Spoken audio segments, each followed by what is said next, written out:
250টা gate আছে ইয়াত। এইবোৰ আপুনি দেখিছেনে? এই গেটটো খুলি থৈছে বৰ্তমান। এই গেটটো খুলি দিছে। এইটো বগা বগা এটা তেনেদৰে কিবা হৈছে। এইটো আপোনাৰ দেখিছে, এইটো এনেকুৱাকৈ এইটো এটা হাইড্ৰলিক গাইড। এই হাইড্ৰলিকটোৱে এই গেটটো বন্ধ কৰাত আৰু খোলাত কাম কৰে। এই হাইড্ৰলিকটোৱে কাম কৰিবৰ কাৰণে আৰু খুলিবৰ কাৰণে কি ব্যৱহাৰ কৰা হয় মই আপোনালোকক দেখাইছোঁ এই ভিডিঅ'টোৰ জৰিয়তে। আপোনালোকে চাব, এইটো এটা পেনেল বৰ্ড লিখা আছে লোকেল কণ্ট্ৰল পেনেল। ইয়াতে আপুনি চাব, এই পুছ বটনটো হৈছে গেটটো অ'পেন কৰিবৰ কাৰণে, গেটটো খুলিবৰ কাৰণে, আৰু এইটো পুছ বটনটো হৈছে গেটটো বন্ধ কৰিবৰ কাৰণে। আৰু গেটটো যদি খুলি থাকোঁতে বা কিবা এটা হৈ গ'ল প্ৰব্লেম, খুলি থাকোঁতে তাতে বন্ধ কৰিবলৈ হয়, এইটো গেট ষ্টপটো বন্ধ কৰিব লাগিব। এই গেটটো খুলিবৰ কাৰণে কি ব্যৱহাৰ কৰা হয় হয়তো বহুতো জানিব পাৰে, নাজানিব পাৰে। মই এই ভিডিঅ'টোৰ জৰিয়তে মই আপোনাক দেখাম। এই গেটটো খুলিবৰ কাৰণে এয়া মটৰ, এই মটৰবোৰ জৰিয়তে এই গেটবোৰ খোলা হয়। ইয়াত কেইটা মটৰ ব্যৱহাৰ কৰিছে? 3টা মটৰ, 1, 2, 3টা। কিমান এম্পিয়াৰ, কিছুমান AC থাকে। ইয়াত AC আছেনে মই দেখুৱাইছোঁ আপোনালোকক, দেখাবলৈ চেষ্টা কৰিছোঁ। ইয়াত AC দিয়া নাই,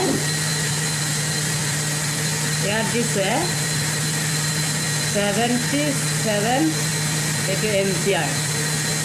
কিমান কিলোৱাটৰ? 45 কিলোৱাটৰ এই মটৰটো। এই 3টা মটৰৰ কানেকশ্যন দিছে এই পেনেল বৰ্ডটোত। মই পেনেল বৰ্ডটো খুলি দেখাম। আৰু এটা এইটো বৃহৎ টেংক যে দেখিছোঁ আপুনি, ইয়াত কি আছে বাৰু? ইয়াত হাইড্ৰলিক অইল আছে, মানে হাইড্ৰলিকৰ তেলখিনি আছে ইয়াত। মই পেনেলটো খুলি দেখুৱাম মই আপোনালোকক। ইয়াত খুলিছোঁ,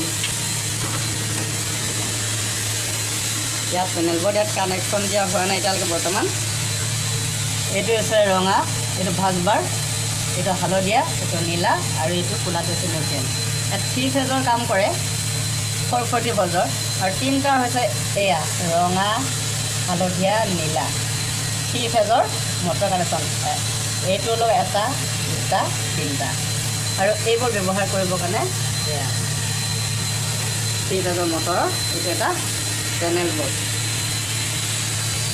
এইটো আছে CT কাৰেণ্ট ট্ৰান্সফৰ্মাৰ, ইয়াৰ পৰা কাৰেণ্ট বৈ গৈছে। এইবোৰ ৰিলে গৈছে, ওপৰত MCB। তাৰপৰা এইবোৰ চব আপোনালোকে কি ব্যৱহাৰ কৰিছে এই পেনেল বৰ্ডত।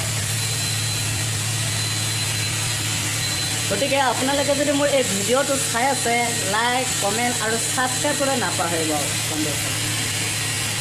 মই এটা বন্ধ কৰি দিছোঁ।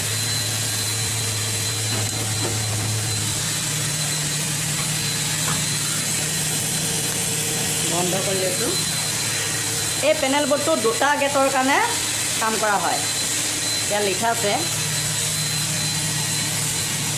গেট নম্বৰ 41 আৰু গেট নম্বৰ 42, 2টা গেট। এইবোৰ কি আছে আপোনালোকে চাই লওক। এই গেটটো খুলিবৰ কাৰণে কি সঁজুলি ব্যৱহাৰ কৰা হৈছে ইয়াত হয়তো বহুতে জানিবও পাৰে, নাজানিবও পাৰে। মই চব দেখুৱাই গৈছোঁ, আপোনালোকে চাই ল'ব পাৰে। এই পাইপবোৰে, SS পাইপবোৰে হাইড্ৰলিক অইলবোৰ যেনেকৈ কাৰেণ্ট ইটো পৰা ইটো কানেকশ্যন কৰোঁ, এইবোৰ কৰা আছে। এইদৰে এইটো তলে চব গুচি গৈছে। তাৰপিছত এইদৰে এইফালে গৈ গৈছে। ইটোৰ পৰা সিটো এটা নীলা ঘৰ দেখিছে যে, তাতো এনেকুৱাই আছে, তালৈকে গৈছে। তাৰ পৰা আকৌ সিফালে গৈছে।